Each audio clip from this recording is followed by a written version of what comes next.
Ah, mes chers amis, ce cours de Torah, que j'enregistre très tard. Mais demain, j'aurai pas eu le temps parce que demain, la journée est courte. Ici à Yerushalayim, où Shabbat va rentrer demain à 4 heures de l'après-midi, imaginez-vous. Ce soir, j'ai voulu vous enregistrer ces quelques mots sur Noach, Parashat Noach. On est également rentré ce soir dans Rosh Chodesh Cheshvan. Ce soir, demain est Shabbos. Ce sera un Shabbat Rosh Chodesh Cheshvan. Shabbat qui va donner toute la bracha à tout ce mois de Cheshvan qui est Mar Cheshvan, qui est amer parce qu'il n'y a pas de fête dans ce mois-là, après toutes les fêtes qu'on a passées. C'est le moment où le rabbi dit Yaakov alach ledarko. Tishri se termine et Yaakov, il symbolise le juif, il reprend son chemin, il reprend sa route vers la vie quotidienne après tout ce mois de Tishri très intense.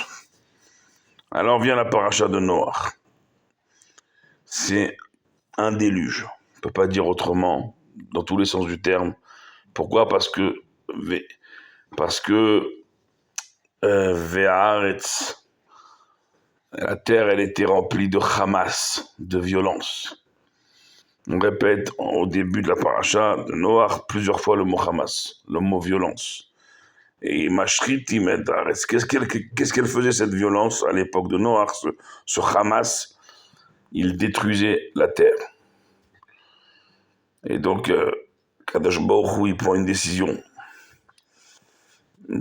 radicale, terrible pour le monde, mais avant de la mettre à l'exécution, il va attendre 120 ans, imaginez-vous. 120 années d'une vie. 120 ans, c'est à l'échelle d'une vie, mes chers amis. Il va attendre 120 ans. Pourquoi je me suis levé? C'est pour aller chercher le Sefer. Le Sefer de Bereshit. Alors, Baruch Hashem, c'est pas les Sfarim qui manquent, Baruch Hashem. Mais Kadosh Baruch Hu, il va attendre 120 ans, mes chers amis. 120 ans d'une vie, l'échelle d'une vie. Pourquoi? Pour laisser le temps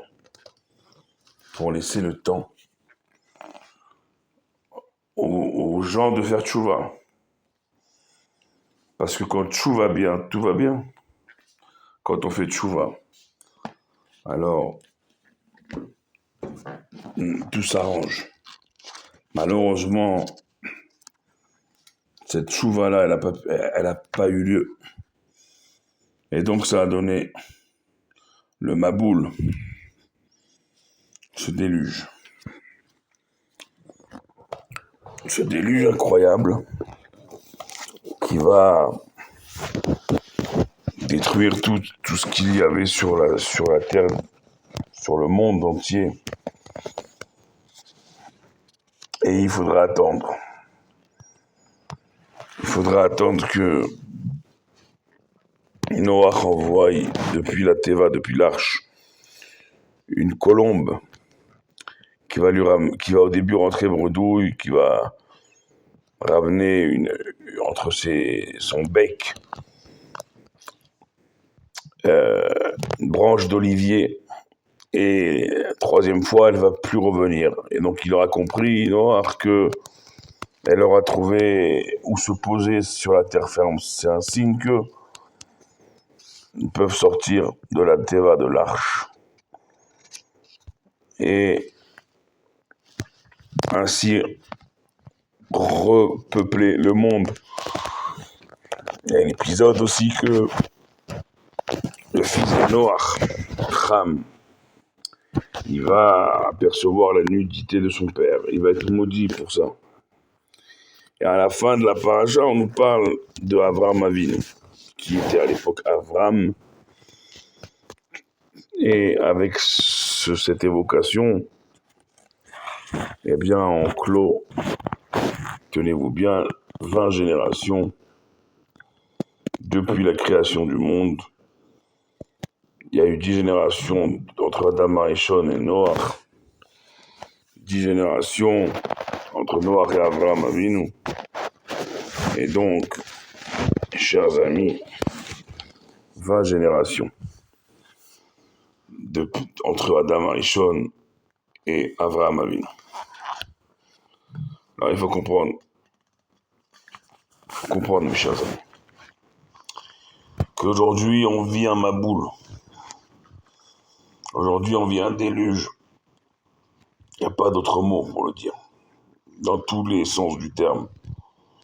Ce soir, dans le monde païen, on se déguise pour une fête morbide. Demain, c'est la visite au cimetière dans une célébration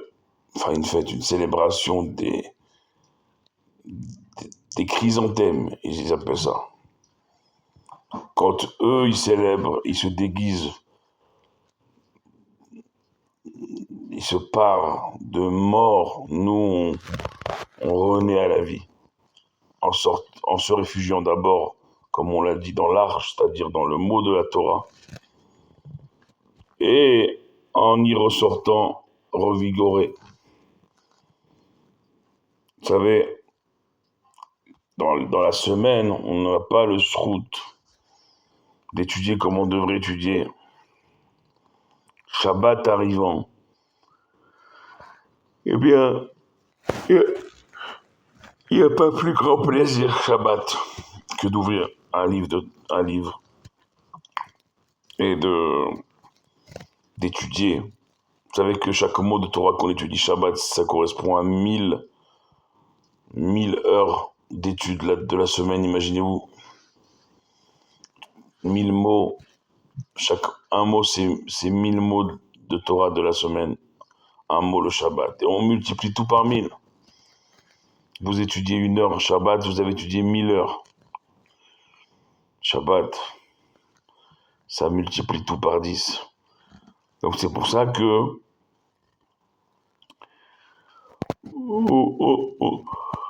on peut dire que ce Shabbat il commence vraiment l'année dans son cycle habituel.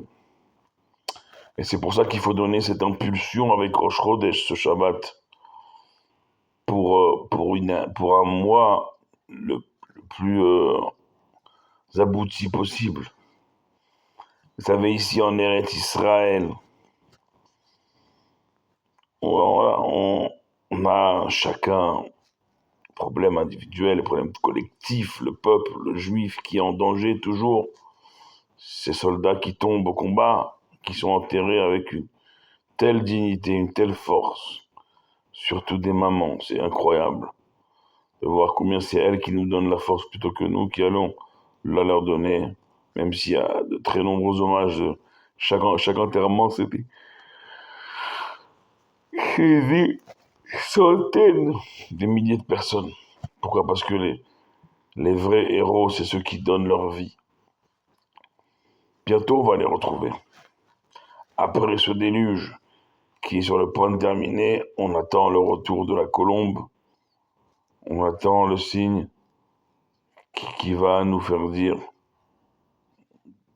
qui va nous faire dire.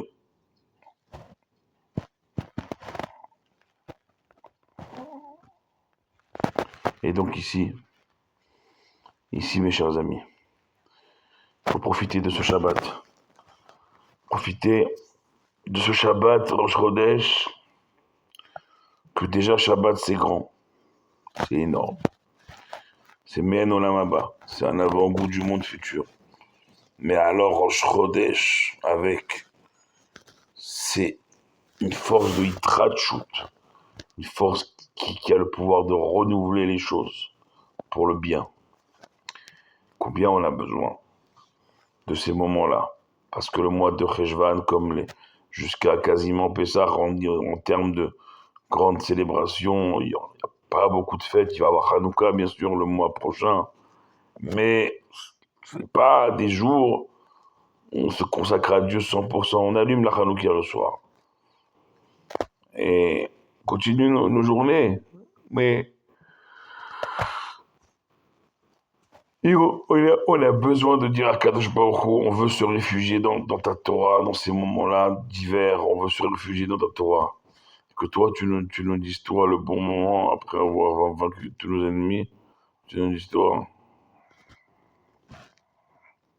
Et donc, c'est pour ça que je vais vous enjoindre à faire un Shabbat incroyable, à faire un Rosh Chodesh incroyable, qu'on puisse amener Biat Mashiach Tzidkenu, Karov Mamash, la venue de Mashiach, qui va relever nos chers disparus. Et, et il faut ici prendre ce Shabbat comme une opportunité d'amener la délivrance, d'enlever toute cette amertume et de délivrer le Israël pour toujours.